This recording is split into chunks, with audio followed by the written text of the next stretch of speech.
సిలబస్ని చదువుకొని డిఎడ్ అభ్యర్థులందరూ కూడా బిఎడ్ అభ్యర్థులు వస్తారేమో, మాకు ఉద్యోగాలు రావేమో, 6 లక్షల మంది అన్నెసరీ కాంపిటీషన్ మేము ఫేస్ చేయాల్సి వస్తుందేమోనని గత 10 రోజుల నుంచి చదువు లేకుండా కోర్టుల చుట్టూ తిరుగుతూ కోర్టుల తీర్పుల కోసం చూస్తే ఎప్పుడు రేపు ఎగ్జామ్ రాస్తారు, 29వ తారీఖున 28వ తారీఖున ఏ విధంగా ఎగ్జామ్ రాస్తారని మీ ప్రభుత్వం ఆలోచించిందండి?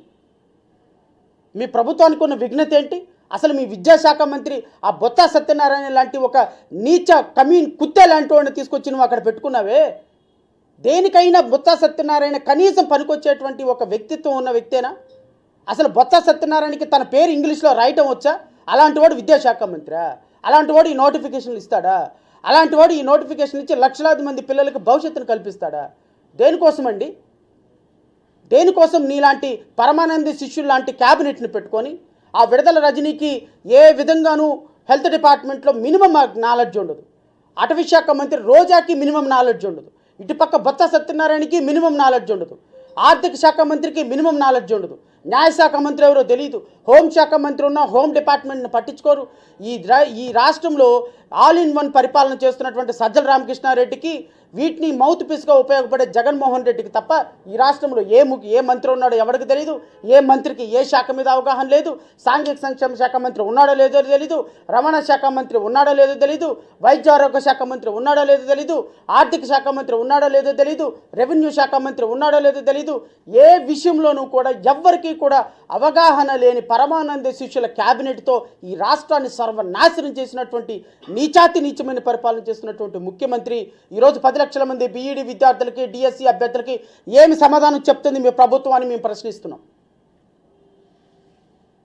కనీసం కూడా ఆలోచన లేకుండా రేపొద్దున ఎలక్షన్లు ఉన్నాయి కాబట్టి రేపొద్దున ఎలక్షన్లో నీ ప్రచారం చేసుకోవటం కోసం, నిరుద్యోగుల పాలిట మోసం చేయటం కోసం వాళ్ళని ఈరోజు డిఎస్సిని సాకుగా చూపించి రేపు ఉద్యోగాలు ఇచ్చాం కాబట్టి మీరు మాకు ఓట్లు వేయండి అని చెప్పదలుచుకున్నారా? ఏ విధంగా మీరు నిరుద్యోగులకి న్యాయం చేయడానికి డిఎస్సి నోటిఫికేషన్ ఇచ్చారండి? డిఎస్సి నోటిఫికేషన్ నేను రాష్ట్ర ప్రజల కోసం ఖచ్చితంగా కోర్టుల్లో వినిపించాల్సినటువంటి వాదనలు కోర్టుల్లో వినిపించాం. I'm very thankful to honourable high court of Andhra Pradesh.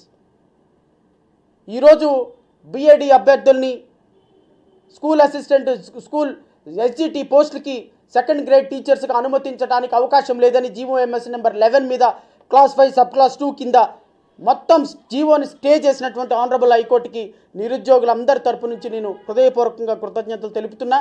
ఎవరైతే నిరుద్యోగులు ఉన్నారో, ఎవరైతే అభ్యర్థులు ఉన్నారో వీళ్ళు ఆలోచించాల్సిన పని లేదు.